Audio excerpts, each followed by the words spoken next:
So, hello Paris, welcome to Paris. I'm sitting here together with Bo Frank, Mayor of Växjö. Thank you. We're just ending a seminar of discussion about national government role in Nordic cities and mayors looking behind Paris. So, Bo, what was your feeling after the discussion we had today? I'm very happy because more and more governments and institutions are recognizing the importance of the local level. All events, all actions are taking place in the city or in the municipality. And many cities in the world, many mayors, they have promised to make a big change. And the mayors, in fact, have higher ambitions for climate protections than national governments. In European Union, about 6,500 mayors have signed the Mayors Convention Declaration, wanted to go further than the national government. So I'm very optimistic. Oh, that's great. We had a little bit of a discussion about definition, but many cities calling for carbon neutral or climate neutral and fossil-free cities. What's your opinion on this? I haven't really got into the different explanations, but I feel that fossil fuel-free city, then you take the responsibility by yourself. So I prefer that expression instead of carbon neutral. Was it any other issues that you felt that this is important? This is what we should focus on further on? I think we should focus all over the world on role models of local good examples. We have them everywhere. In South Africa, we have them in the United States, we have them in Europe. So focus on good role models. So what are you going to do here now in Paris, the days you're still here? Quite busy. I'm engaged as a speaker to some events and also some social events. So I will be quite busy until I go back to Sweden Sunday morning. And with some more of inspiration? Of course. You always get so inspired when you listen to other people. Yeah. And what do you think about the outcome of the negotiation? Well, compared to Copenhagen, it can't be a failure because the events in Paris 2 weeks, 3 weeks ago, I think people will take responsibility. And I think the outcome will be very positive. Great. Okay. Thank you, Bo. Now we're going to see, we have a lot of guests here around, and good luck for the rest of the week. And I think we also have Dagur Egertsson from Reykjavik, the mayor of Reykjavik. Welcome. Hello. Thank you. You also was one of the speakers on the seminar today, and we had a lot of discussion of from the national level and down to the local level. What's your feeling about the discussion we had? Well, I think that there is a growing consensus that cities are in the center of the discussion on climate change and the solutions to climate change.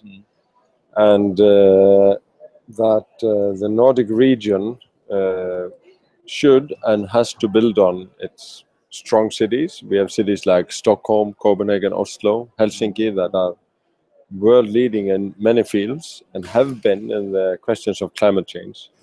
And so this is an asset, although we can also learn from other regions, of course. We had a question which was focused on political leadership and the necessity to really address that issue. What do you feel about to be a political leader in the city? I think that you both need political leadership on these questions, but you also need political consensus. And the kind of tricky part is to combine those two. Leadership, because it's a key question that cuts through all different aspects of governing a city and governing a country. But a consensus because you need a commitment that survive individuals or governing majorities, but will last through at least a decade or two with the task we have before us. I remember one of the issues that we talked about was the sort of complexity of different types of questions. And the Nordic values mostly is based on collaboration.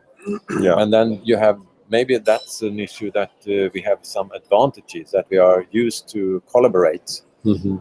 And that's a unique point for the Nordics to work on. Is Yeah. that what you feel too? Yeah, I agree, and I think that the Nordic business community is used to work hand in hand with governments to reach goals that are good for society, and I think that that mentality is also an asset. But we of course at the same time are a part of Europe, a part of a world that and we have to acknowledge that other parts of the world need to be able to bring forward their solutions. So the Nordic countries, as a rich part of the world, should also contribute in that sense. When we look at Reykjavik as a city, who do you collaborate with on the climate issue? Well, we look very much to the Nordic capitals and Europe, secondly. But if I can tell you a secret, we try to steal good ideas wherever we find them. Aha! Yeah, and we're not shy to we're not shy to admit. Well, actually, when it comes to public transport, a lot of good ideas are coming out of South America, like Bogota and other places. What is the fact is that urban areas and cities all around the world are dealing with surprisingly similar issues, similar questions, and are providing similar solutions. We are stealing ideas from Paris, where we sit, but we have also been inspired by some of the things that Bloomberg did in New York, changing Broadway, this world-famous street, into a pedestrian and street for cyclists, and slowing down the traffic and changing the streetscape. We are working a lot with streetscape because we have wide streets from the 60s, just thought of for cars, but now we want more interesting streets for people and leisure and all sorts of activities. When we look at the biggest challenges for you as a city, where do you find them? The biggest challenges are transport, partly because when it comes to energy resources, all our electricity is produced in a green way, but we still import a lot of oil, and we use it for our cars that we love. And the car dependency is far too high in Reykjavik. And we want to get those numbers down and get those cars from fossil fuel to electricity, to biogas and other means as an energy source. So transport is number 1, 2, and 3 on our list. And you had some stories related to food and sustainability that only Reykjavik has. Yeah. A part of our master plan is production of food by single households within the city. We want to foster that again. We had a very rich tradition 50 years ago, but that almost disappeared. So now we want to go back to that, and maybe not in as large scale, but at least the people that are interested in having their place and growing something should be able to do that. Maybe a local gardening. I remember that's good for quality of life as well. I think I remember I picked a tomato outside the door of one of the houses in Reykjavik. Well, where with terminal coming the heat from the soil. Yeah. We are using geothermal heat to heat up greenhouses, so we have a lot of them as well. You can have greenhouses outside the door. Yeah, we could. Great. Thank you so much. Thank you very much. Gregor, and for your participation today. And you're going to stay here in Paris. Yeah, until Sunday. Until Sunday, yeah. Follow up on the events that focus on cities Uh, and encourage the Icelandic government and others to do well in the last Okay. days of the discussions. I can feel that the cities are really active here, and They are. that there's more going on in cities than the negotiations. But Well, at least they can inspire Yeah, I hope the so. national government. I hope so. Yeah. Thank you very much. Thank you very much. Now we will see you going further on, and I think we have David Simon, Englishman in Gothenburg, who also participate in the side event today. And David, you are leading the organization Mistra Urban Future. That's right, Kai. Yeah, And that means that you also have a little bit of more of a broader perspective of work for cities. absolutely. Yeah. Mistra Urban Futures is an international research center focusing on transdisciplinary co-production between university-based and city or regional, other local authority, NGO, private sector researchers working together to define problems and come up with answers to them to promote transitions to sustainable cities and urbanism in different parts of the world. And we have research centers in Gothenburg in Sweden, which is our headquarters, and also Greater Manchester in the UK, Cape Town in South Africa, and Kisumu in Kenya. So I think we are unique in that sense of working as collaborative but integrated research centers in this way, both in the global north and south, and undertaking comparative research to learn some of the underlying principles and lessons of good practice, which we distinguish very carefully from best practice. It's not expert knowledge in the traditional top-down, we have the solutions, here they are sense, but working together to define them in locally appropriate and defined ways. What would you like to take with you from the discussion today? I thought it was extremely encouraging in that we had the Swedish Minister of Housing and Urban Development, Mehmet Kaplan, the two mayors you've just heard being interviewed from Växjö in Sweden and Reykjavik in Iceland. And also there were some other local authority representatives in the audience, and everybody saying very similar things, which I think is very hopeful for the future in the sense that national governments, as well as others, are taking cities and the role of cities in addressing the climate and environmental change challenges very seriously. And that's important. It's much easier, of course, in a Nordic or North European, North American context where the principles of political collaboration perhaps are more widely accepted than in many other parts of the world where conflict between central, regional and local government is still a problem.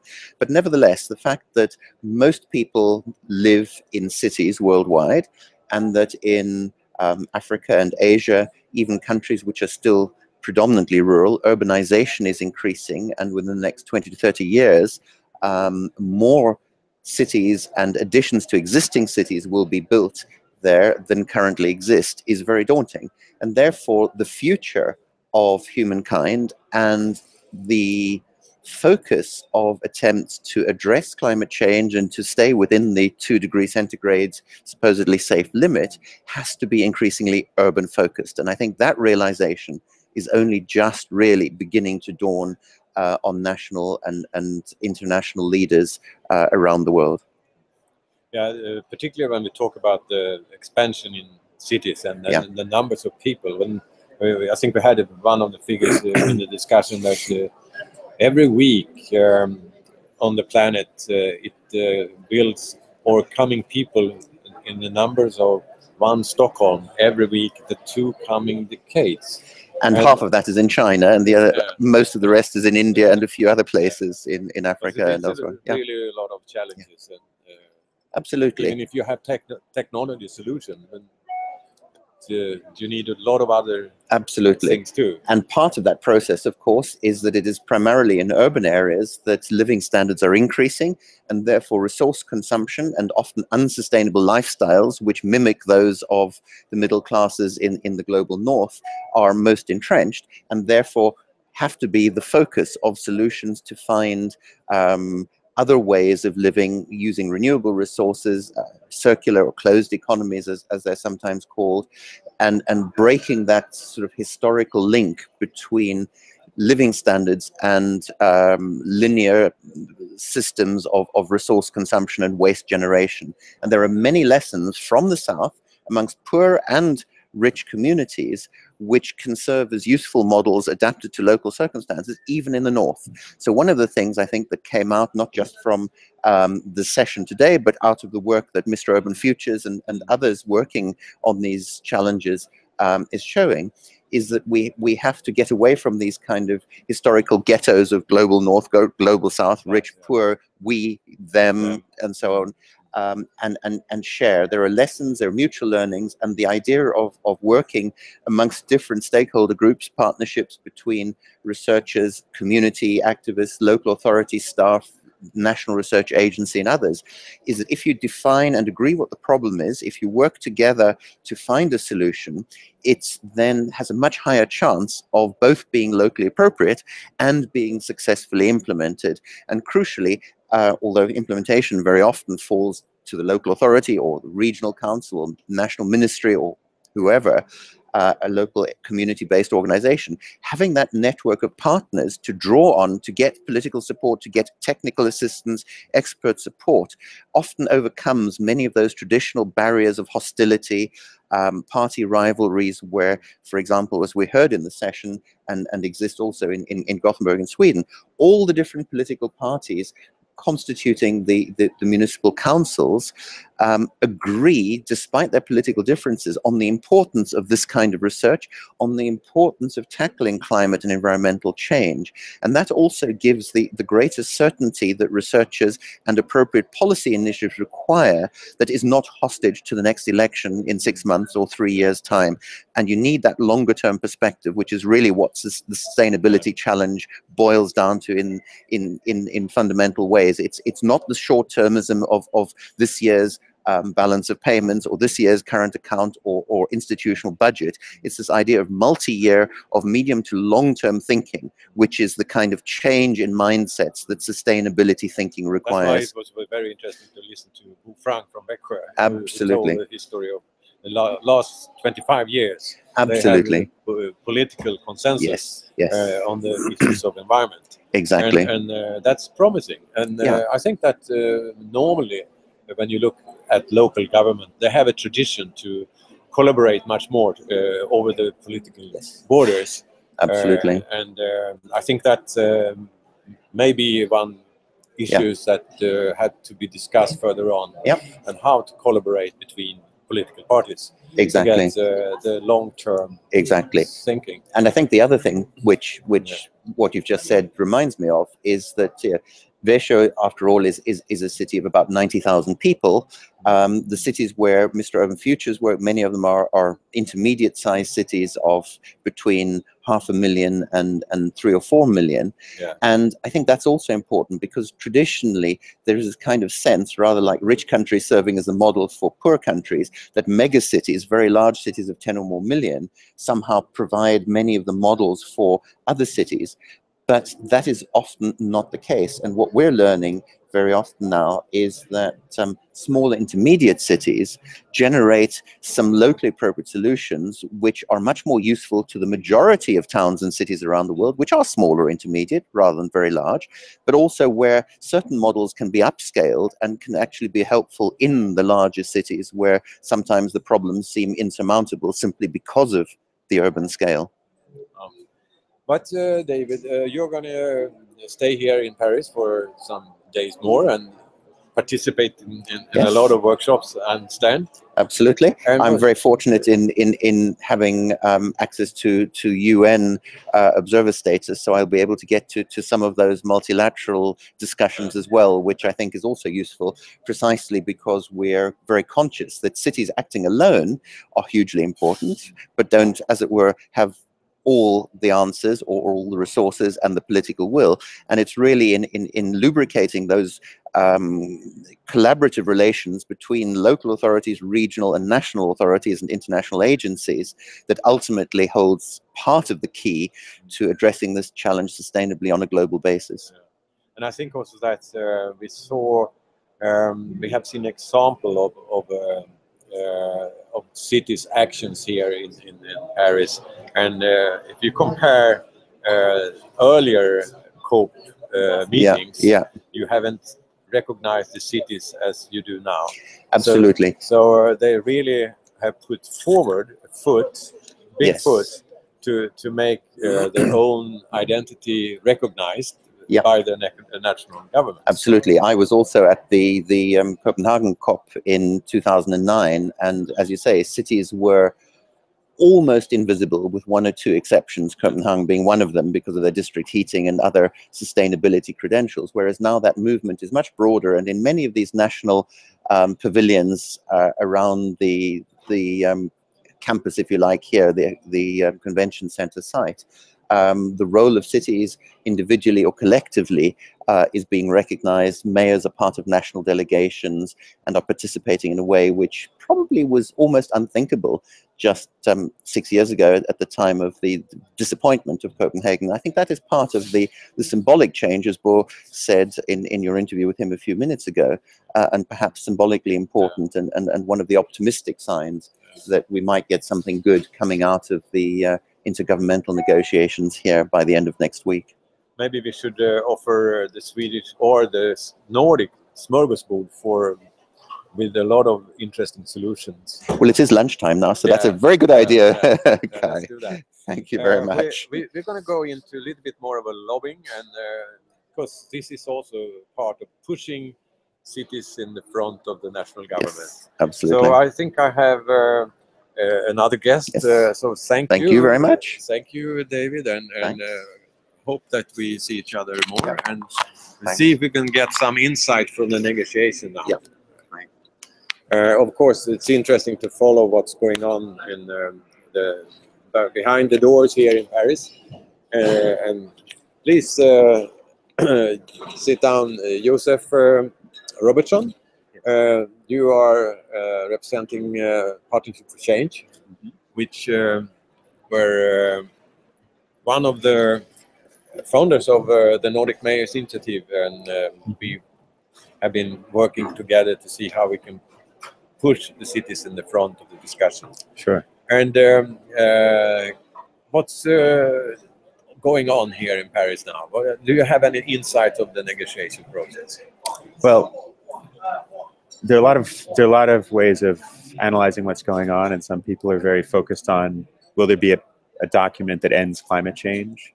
But I think if you're listening to the way the French government is talking about it, and if you're listening to the way that the ADP is trying to build this this outcome, there are going to be 4 different pillars to the outcome from Paris. One of them will be the agreement with the corresponding legal decisions.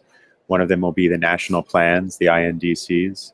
One of them will be financing, which if there are certain agreements made and certain projects set in motion, we could see the gradual but eventual redesign of the global financial system to stop causing climate harm.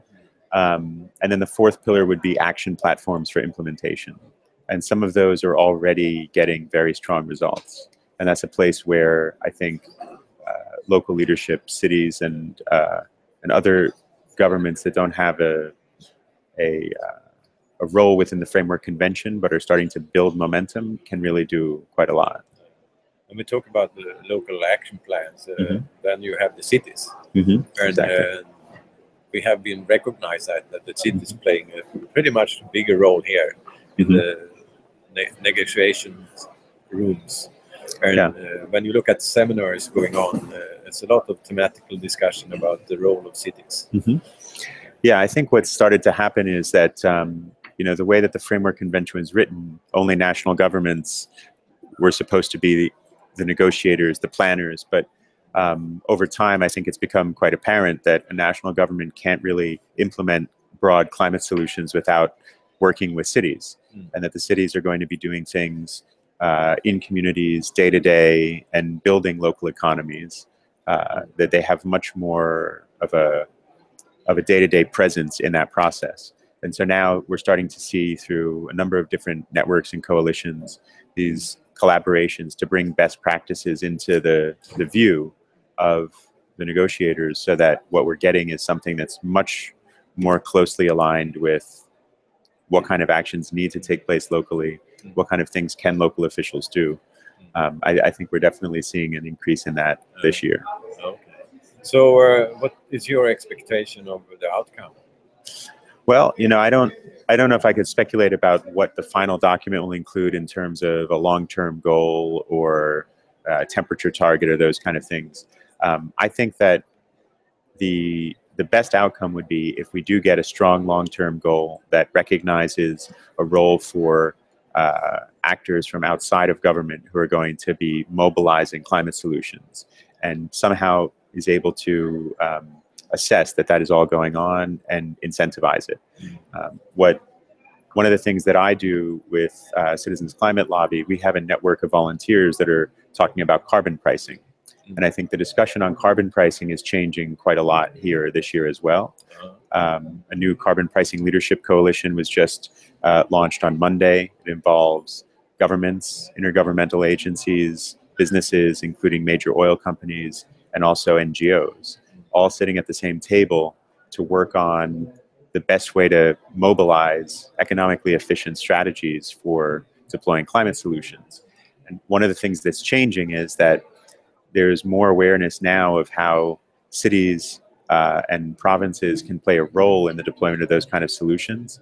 The other thing, which may be even more revolutionary, is that we're starting to see an awareness that pricing carbon is not something that only rich industrialized countries should do, that it's actually not a burden, it's a tremendous engine for mobilizing solutions effectively. So we're starting to see developing countries getting interested. And Ethiopia, for instance, joined this high-level carbon pricing panel on Monday. The Prime Minister sat with Angela Merkel and Francois Hollande to explain why those kind of strategies can actually help to make sure that clean development is something that is, you know, not restricted to a slice of the pie, but is actually something everyone everywhere can be part of.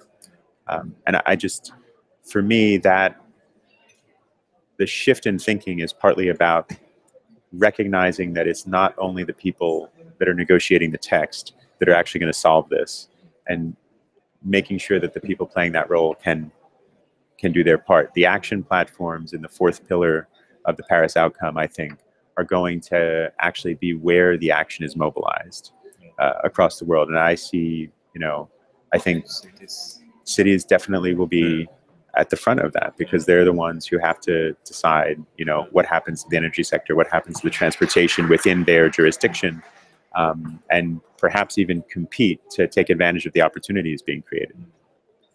One of the issues that we also were discussing in the seminar today was sort of the financing issue.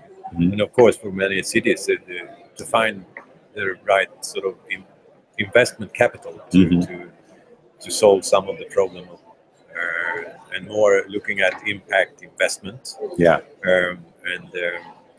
I think that's what has been an area that has been up for many discussions, that you also use the money who is already in place in the right way. Right. And then we also look at different types of actors, everything from philanthropic capital to pension funds, and we can sort of see a relationship with cities that get more tools to scale up solutions for the cities. I heard that was some issues regarding scalable solutions and how to get the financing in place for that. Yeah, I think so. This discussion keeps happening, I think, in a lot of different venues, and one of them is the World Bank. The spring meetings, the annual meetings, we've been hearing about how do you define climate finance. And I think if it's defined very narrowly as new money that is devoted only to certain solutions, then that that constrains everybody. And I think it also limits the flow of finance. But if it's defined as changing what finance is doing so that already existing financial flows are actually starting to provide those incentives and give cities opportunities to attract impact investment that's not, again, not marginal investment, but it's actually an investment that's going into the mainstream activity of the city's day-to-day life, making sure that businesses of all kinds can participate in a sustainable future. I think that's the thinking that I'm seeing kind of coming to prominence now, is that instead of thinking, well, I'm going to attract this amount of investment overall, but I'd like this part of it to be sustainable, or I'd like this part of it to come from impact investors, the thinking is now moving towards, if I can get certain things right and be a leader, then those impact investment maneuvers, those impact investment policies that are bringing people of all kinds into the city, what it does is it puts the city in a place to attract more and more traditional investment, because it's showing that that more climate-friendly way of doing business through policy, through incentives, through enterprise is actually a better economic future. Yeah.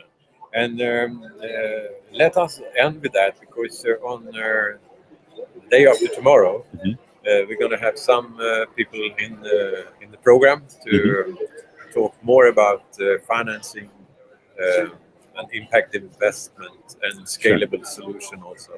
So thank you, Joseph, for the time here, and then we're going to end this webinar with to say that we have no program tomorrow.